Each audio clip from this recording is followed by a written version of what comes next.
পারে, তাদের ইচ্ছামতো তারা ডিম বাচ্চা করতে পারে এবং তাদের ইচ্ছামতো খাবার খেতে পারে এবং তাদের বাচ্চাকে খাওয়াতে পারে। সেক্ষেত্রে তাদের বাচ্চাগুলো খুব ভালো হয়, খুব তাড়াতাড়ি বাচ্চাগুলো বড় হয়ে ওঠে এবং বাচ্চাগুলো খুব আপনার ভালো মানের বাচ্চা হয়।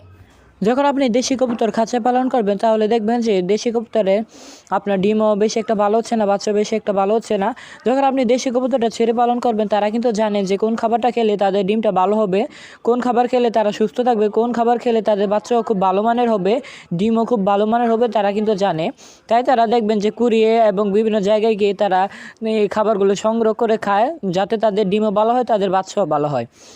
দেশি কবুতর ছেড়ে পালন করার জন্য অবশ্যই খোপ দরকার হয়। খোপে কিন্তু দেশি কবুতর ছেড়ে পালন করা হয়। দেশি কবুতরকে যদি 2টা খোপ দেওয়া হয় এক জোড়া কবুতরকে, তাহলে বেশি ভালো হয়। কারণ দেখেন, যখন কবুতরের বাচ্চা 15 থেকে 20 দিন হয়ে থাকে তখন কবুতর কিন্তু আবার ডিম দিয়ে থাকে।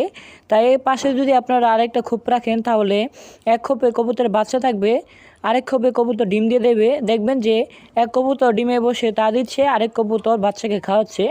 এরকমটাই হয়ে থাকে দেশি কবুতর পালনের ক্ষেত্রে। তাই যদি 2টা খোপ দেন তাহলে বেশি ভালো হয়। আর যদি আপনি কবুতরকে একটা খোপ দেন তাহলে খোপটা অবশ্যই বড় সাইজের হতে হবে। যদি খোপটা বড় থাকে তাহলে কবুতর এক সাইডে বাচ্চা দিয়ে আরেক সাইডে ডিম পাড়তে পারবে।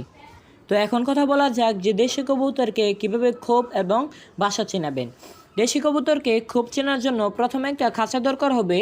যে জোড়া দেশি কবুতরটাকে আপনারা খোপটা চেনাবেন, ওই জোড়া দেশি কবুতরকে আপনারা খোপের ভিতরে দেবেন। খোপের ভিতরে দেওয়ার পর খাঁচার দরজাটা খুলে আপনারা খোপের দরজাটার সাথে আপনারা এক মুখোমুখি করে খাঁচাটা রেখে দেবেন। তখন দেখবেন যে তারা খোপের ভিতরে যাবে, আবার খাঁচাতে আসবে।